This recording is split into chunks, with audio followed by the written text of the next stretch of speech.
Пожар в ефира. Младежкото ток-шоу. Пожар в ефира. И нека пожар да започне! Здравейте, скъпи слушатели! Аз съм Теди. Аз съм Зара. И ние сме водещите на Пожар в ефира тази вечер. С нас звукорежисьор е Красимир Малов. А за още сладки приказки може да ни се обадите на телефон 042 616 440. Как си, Теди? Много съм добре, вече завършихме, всичко е прекрасно, живота е хубав. Минаха изпитите, вече не се притесняваме.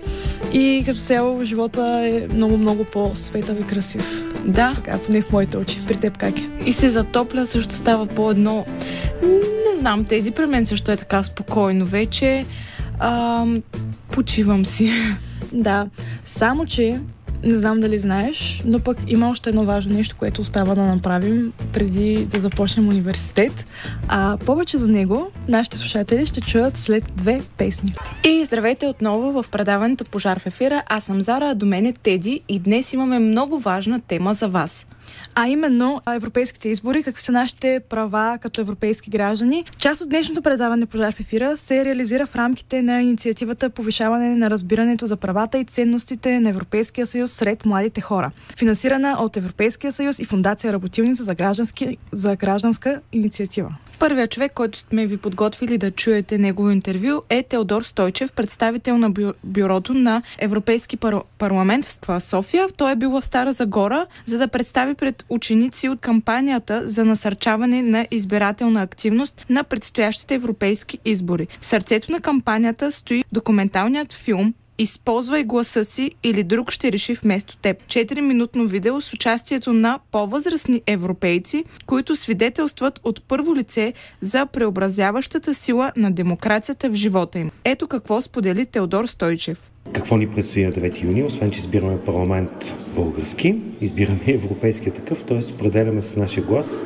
как ще живеят близо 450 милиона европейци в следващите 5 години. В рамките на тази кампания обикаляме с най-различните места в България, в случая с Европа директно в Стара Загора организираме тази среща, като идеята е да се срещнем с млади хора, много често, не е задължително са само млади, разбира се, но и хора, които ще гласуват приемно за първи път на европейски избори, за да можем да обясним какво е точно, какъв е залога, какво прави Европейския съюз, какво правят европейските институции и съответно да им обясним, че е важно да гласуват на 9 юни на европейските избори. В България, за съжаление, избирателната активност е по-слаба по принцип, особено в последните години. Факт е, че се натрупаха много, електоралният цикъл беше много наситен. Има, може би, известна умора в хората от избори, но в крайна сметка е важно да си даваме сметка, както и нашето мото на кампанията, което е основното и в клипа, всичките послания, че ако не гласуваш, де-факто някой друг избира вместо теб. Ще цитирам 54% е според изследване на Евробарометър сега е излязло. От младите българи възнамеряват да гласуват на предстоящите избори за Европейски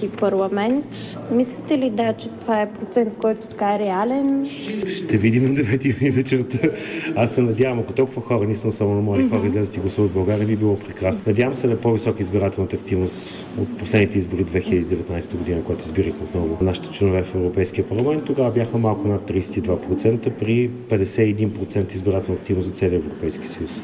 Надявам се да минем тези 32% на тези избори, да бъде още по-сериозна избирателна активност, особено младите хора, защото в крайна сметка те определят с гласа си тази България и тази Европа, в която ще живеят в следващите години. Посланието е много общо, както го казах, но то е много вярно и много силно според мен за важността от това да гласуваме. В крайна сметка демокрацията и демократичният процес работи така, че ако ние не сме активна част от него, той забуксува и нещата могат да се изродят в друга насока. Затова за функциониране на демокрация е необходимо хората да бъдат активни граждани и да гласуват на изборите. Това е основното послание, което отправяме на подобни срещи въобще в хода на цялата ни кампания. Разбира се, всички въпроси, които ни се задават, се опитаме да отговаряме с конкретни примери, за да може да покажем, че наистина решенията, които се вземат в Европейския парламент и въобще в Европейския съюз като цяло, имат огромно отражение върху нашия живот в България, в останалите държави. Така че това не е някакъв далечен избор, който правим за едни хора, които ще са в Брюксел и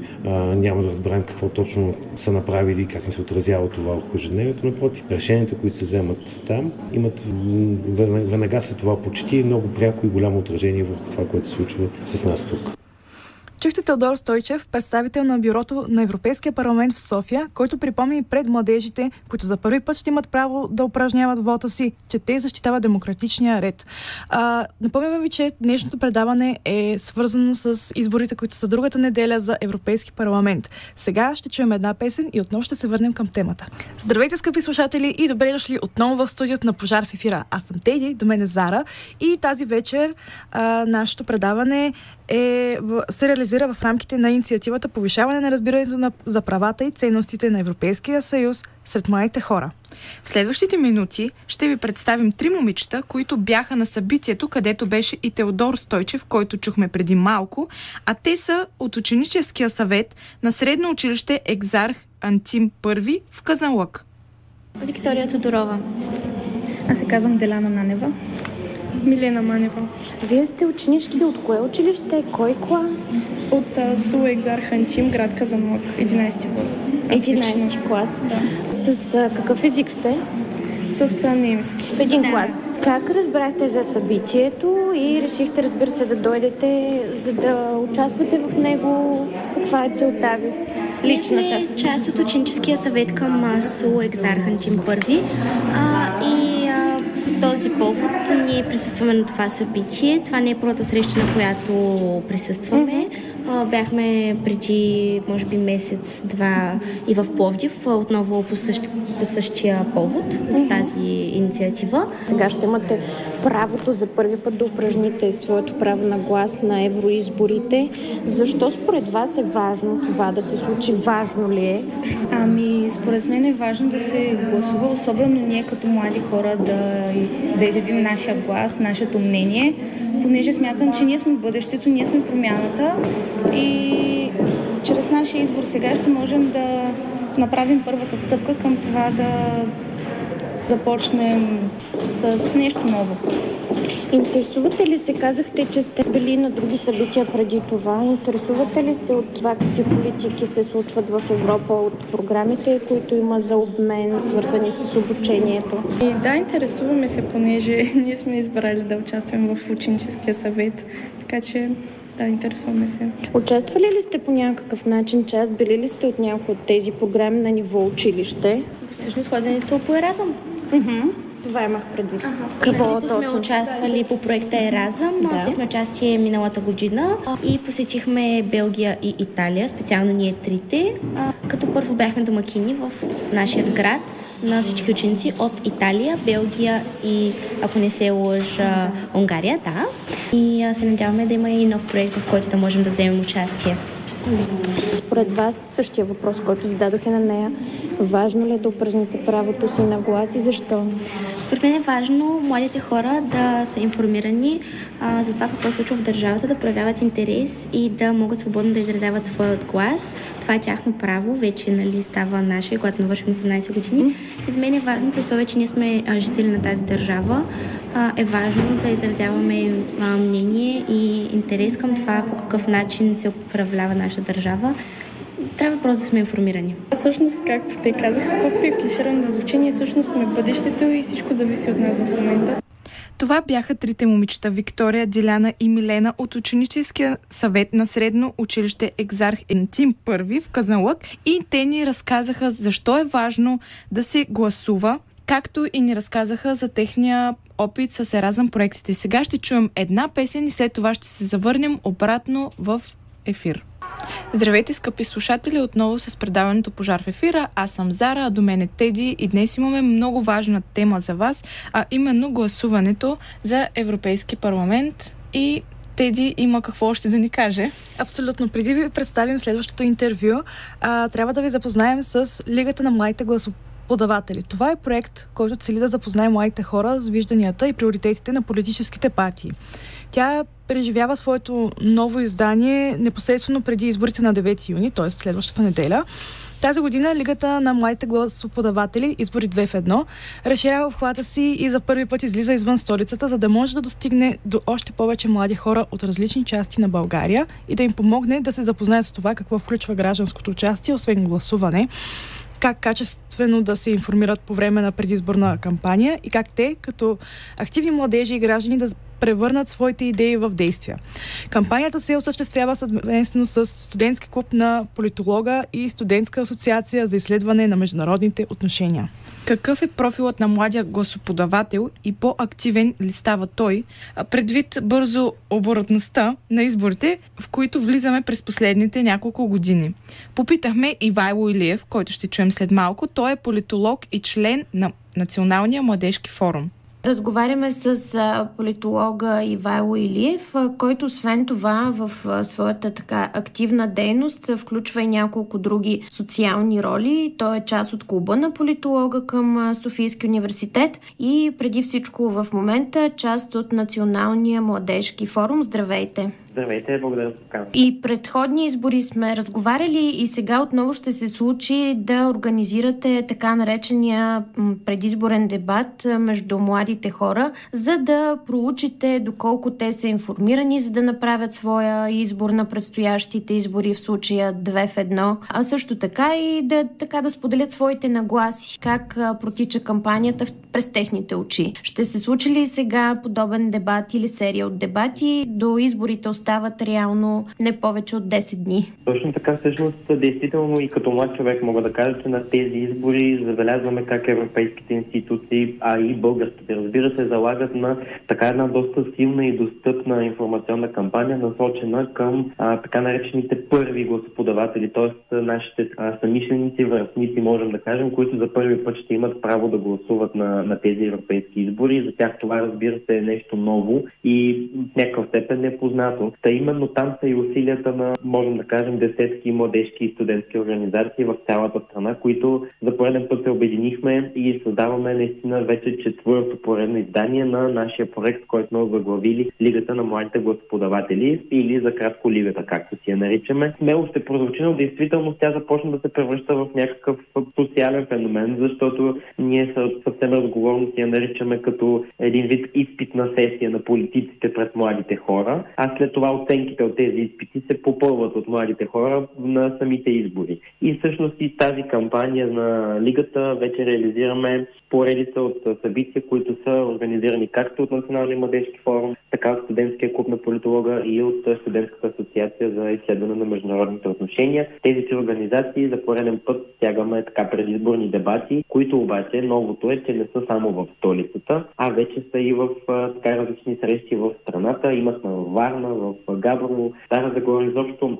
това са така едни инициативи, които включват отново политически сблъсъци за вод на младите, но и паралелно с това различни работни групи, интерактивни дейности, които така допълнително да повишат на първо време информираността на младия човек, следствие на което вече той да вземе и своя така обоснован политически избор на изборите на 9 юни. Да, можем ли към момента вече да говорим какъв е профилът на младия избирател, особено за предстоящия вод? Много разчитам на това, казвам го в лично качество, че младите хора през последните години вече наистина са по-ориентирани и те наистина мислят като европейци. Така ли е? Всъщност, да, в това издание наистина точно този въпрос също го залагаме, тъй като в информационната кампания тази специфика, която имаме ние тук на местни, т.е. на националните ни избори, на европейските ни избори, малко е проблемна в този смисъл, но наистина търсим отговори на въпроса каква е европейската политика в български контекст, каква е така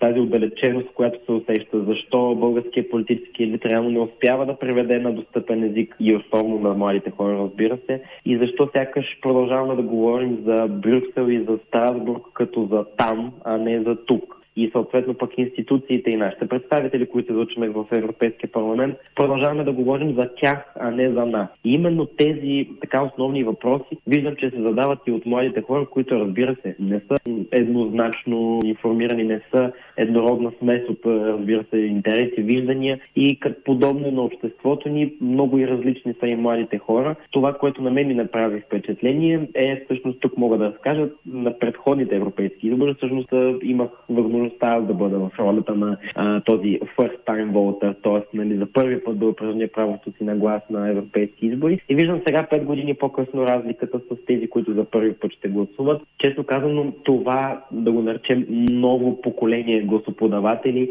се информира по много по-различен начин. Профила му сякаш от предишните избори е доста променен. Виждам едно поколение, което все повече залага на добиване на информация от социални мрежи, от TikTok, от Instagram, този тип феномени на различните кратки клипчета, които те задържат вниманието си буквално за 10 секунди. И ти в тези 10 секунди трябва да обясниш на този млад човек защо е важно да се гласува, за какво се гласува. Разбира се, на база на това вече той да реши изобщо за кого. Но наистина този профил прави впечатление като различен на това, което ние сме били през 2019 година и с колегите ми в организациите си обсъждаме много активно този момент с социалните мрежи. Залагаме, разбира се, и нашата информационна кампания през тези канали, за да достигнем в крайна сметка до младите в страната. И в тази връзка, точно защото вие съвсем целенасочено следите какво се случва в различните такъв тип канали, позиционират ли се и как се позиционират всъщност политиците в TikTok, в Instagram? Да, на въпросните предизборни дебати, които организирахме и покрай информационната среща, ми прави впечатление, че дори самите политически партии започват да имат това разбиране за нуждата от по-голям и по-силен диалог конкретно с младите. И виждаме, че когато комуникираме с тях по организацията на тези събития, те започват също да залагат на младите представители в техните политически сили, на кандидатите, които са младите хора в листите. Тоест, разбира се, ние знаем, че те повечето от тях са на по-долни позиции, по-неизбираеми места, но е важно да се случва някакси през тях диалогът между младите и политическите партии, бидейки, разбира се, повечето от тях не особено силни в комуникацията с младите, пък какво остава да говорим за социални мрежи. И виждаме, че сега въпросните млади кандидати за Европейски парламент и за национален парламент, които посещават, участват в нашите събития, имат много активно присъствие в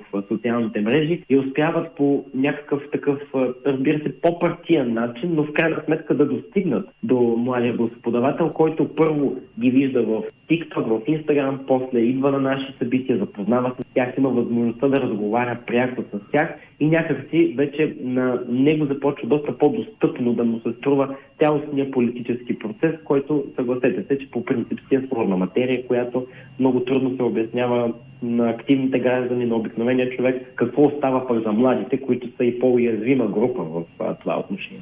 Да, и всъщност точно тези младите кандидати за народни представители или за представители в Европарламента по този начин се идентифицират и като част от все пак някаква политическа доктрина, която те представят. Те принадлежат към някои от партиите, така че така или иначе те са модифицирани техния образ и от партията, която представляват. И последно все пак именно това е целта на Лигата на младите.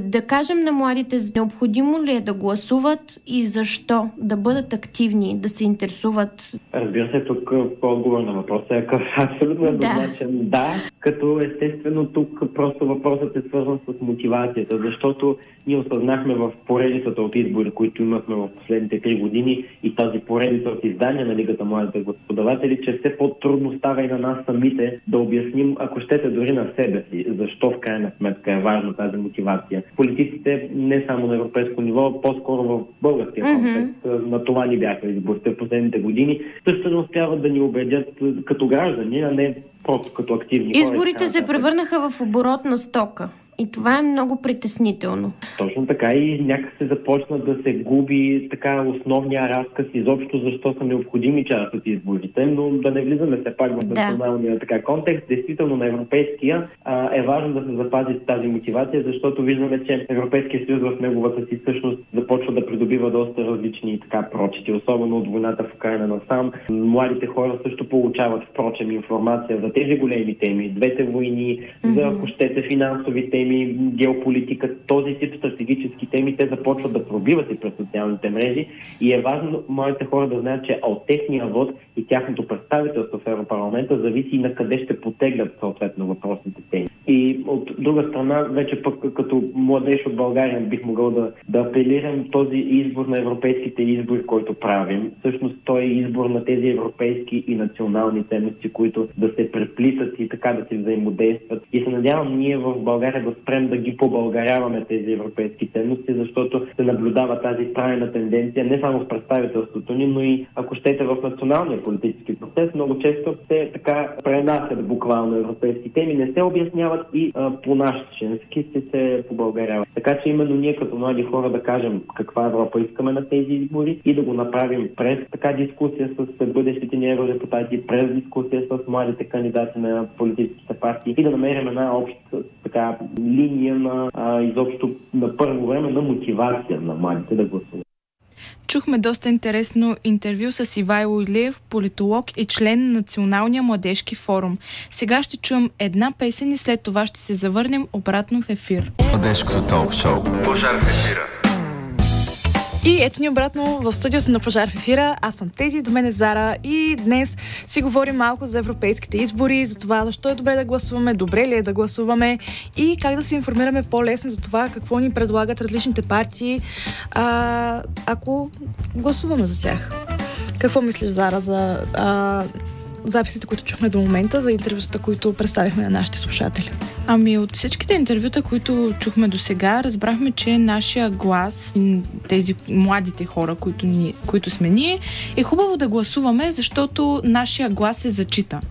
Затова, според мен, колкото и да не сме разбрали, примерно, за кого искаме да гласуваме или как се гласува, всичко го пише в интернет или трябва да попитаме просто някой по-възрастен от нас и всичко ще разберем. Но е важно, според мен, нашия глас се зачита и трябва да бъде чут. Абсолютно това е така. На мен, например, ми хареса от последния запис, който чухме на Ивайло Илиев, който е част от всъщност хората, които са създали проекта Лигата на младите гласоподаватели, поне доколкото аз разбрах, че в момента има много голям интерес това младите хора наистина да разберат за кого искат да гласуват. Това е кампания, която обърната точно към младите, към даже трите момичета, които чухме по-рано в предаването, казаха, ние сме живота на държавата. Младите са движещата сила на една страна.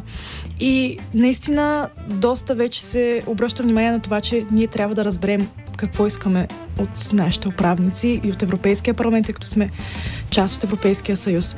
И заедно с това идват и доста така положителни неща. Смятам, че наистина е важно да гласуваме, затова и аз смятам да гласувам. И като цяло агитирам и всички, които са там в колата или слушат радио Стара Загора и са млади хора, и не само, са граждани на България и на Европейския съюз, наистина да дадат своя глас, за което смятат, че е правилно. Това беше от нас в първата част на предаването.